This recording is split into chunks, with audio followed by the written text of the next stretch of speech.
The Miss USA class of 2025 is finally complete, so I'm going to share with you my favorite top 20 pre-arrival contestants. And of course, we'll chat about them in no particular order. Kentucky is gorgeous. Gorgeous. She was actually Kentucky Teen USA in 2020, so she is now returning as a Miss.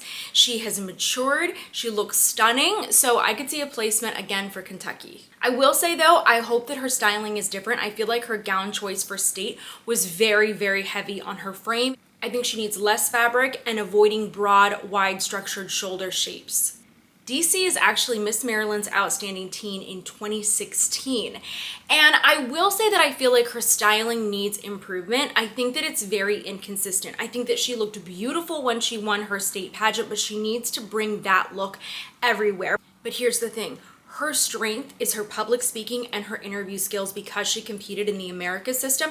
I watched an interview clip of her and I was so impressed by the way that she can articulate her thoughts. They were clear, they were concise. She is going to have an advantage in that interview room and I'm very excited for her, but I'm just crossing my fingers that her styling will be on point throughout the week. Florida, I've talked about her a few times on the channel. She was top 10 in 2018 when she represented Florida as a teen title holder.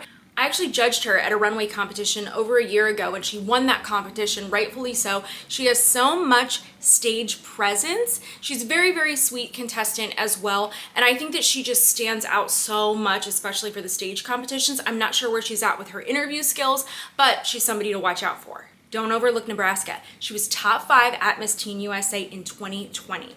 She also was a former National American Miss Preteen title holder, and honestly, I can remember her back in the day competing at NAM. That's how much of an impact she made. I'll never forget this magenta or fuchsia shade of gown that she wore to Nationals. She was such a standout, and I believe she was also top 5 at Nationals in this gown. So she is a serious competitor. Idaho is an exciting appointment. She was actually first runner-up this year at Miss California USA, but she competed back in the Trump era as well in California, where she was second runner-up California USA in 2012. Let me just say, California 2012 was a wild year. Brittany McGowan was in the top 5 that year. She later went on to win the title of Miss Nevada USA, where she placed top 5 at Miss USA.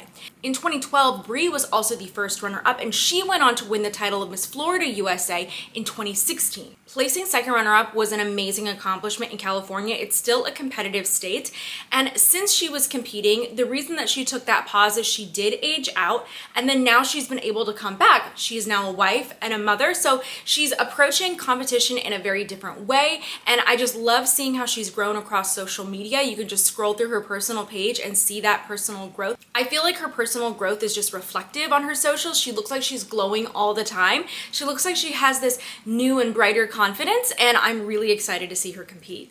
New York is actually a friend of mine, so I was obviously a little biased and very excited when I saw that she won the New York State title. And let me tell you, she has been around and she has so much stage experience. She is very beautiful, she's a sweet person, and let me tell you how persistent she is. She competed as a teen title holder back where she placed twice in the top 5. In 2019, she was 4th runner-up at Miss Maryland USA. In 2021, she was 3rd runner-up at Miss Maryland USA. In 2023, she was 4th runner-up at both Miss New York USA and Miss Maryland USA. She has stayed persistent, and let me tell you, she's an incredibly active state title holder. She's had so many great opportunities, and she's taking all of them in New York. I actually ran into her a few times at New York Fashion Week this season, and you can check that out in my recent vlog, which I'll link in the cards. Illinois is beautiful on stage. I also think that she is incredibly photogenic. My issue here is I feel like she walks like a teen title holder still. So there's a lot of the head bobbing, the heavy stepping, and so I'm hoping that she's working on that prior to competition. Even if she doesn't correct it, I could still see her placing in a top 20. Colorado is so exciting and sentimental. I actually know Sydney.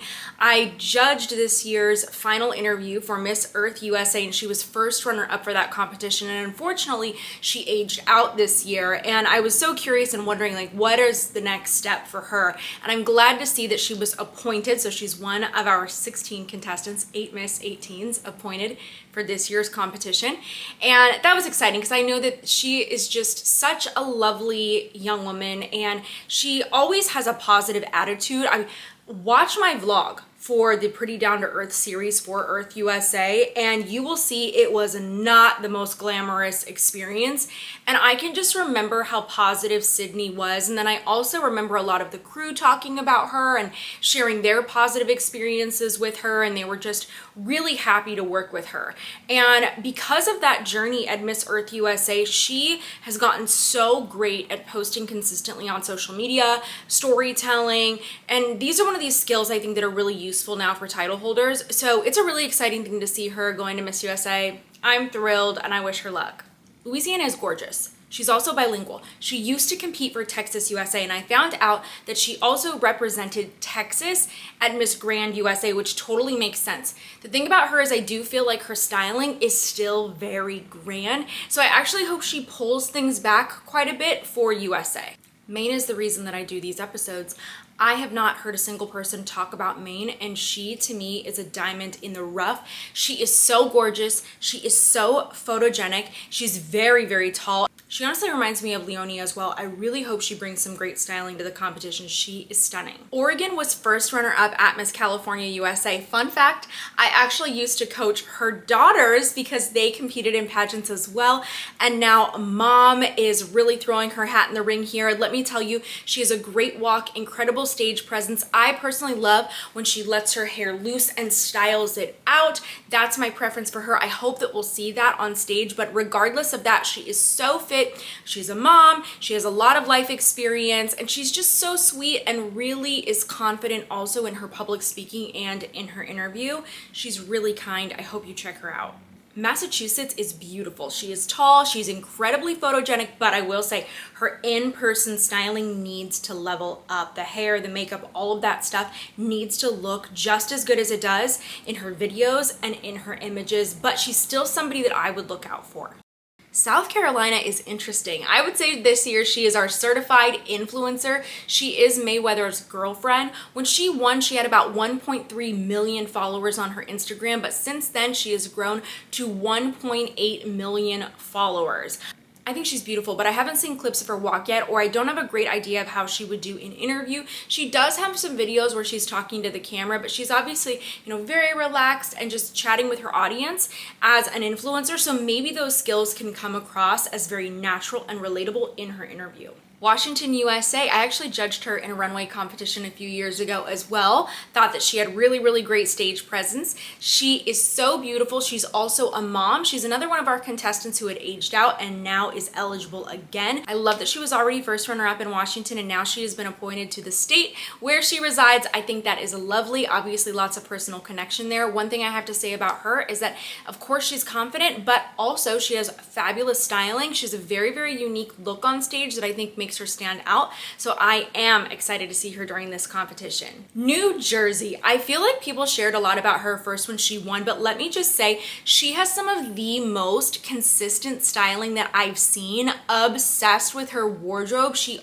always looks so good. She also has a ton of stage presence and a lot of confidence. I'm really looking out for New Jersey this year.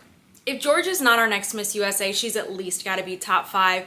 In 2018, she was top 10 at Miss Teen USA representing Georgia. She's only continued to grow. She is so, so stunning.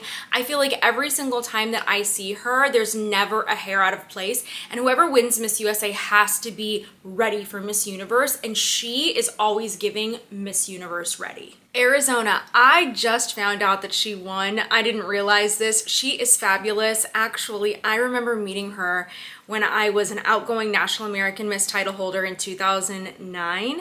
And I visited the Arizona State Pageant for NAM, and she, I believe, was the outgoing junior teen in Arizona.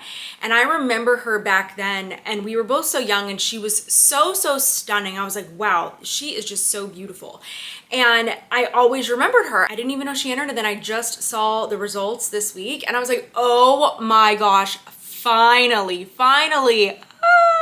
she is gorgeous. And she is a pageant girl, so she's got a lot of experience. I haven't seen her walk recently. I'm curious about that, but boy, is she stunning. I fully expect a placement for Arizona this year. If not, she could even make it into that top 5 realm as well.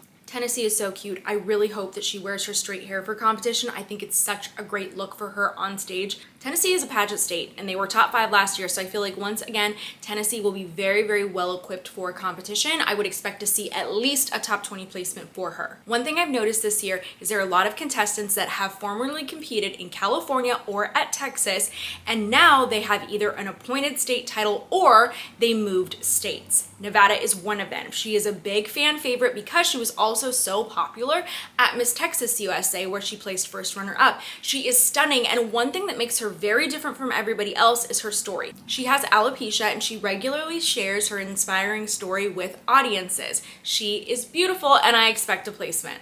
These are my initial top 20 standouts. I'm sure that'll change as we get closer to the competition and as we see these ladies arrive. And speaking of arrivals, you should check out my other episode where I feature tons of outfits with inspiration for what Miss USA contestants could wear to their arrivals. But also, if you're prepping for your own competition and you need ideas for arrival outfits, that could be a great episode for you to check out as well. Thank you for joining me for this episode though, and please let me know in the comments what you would like to see next on the channel.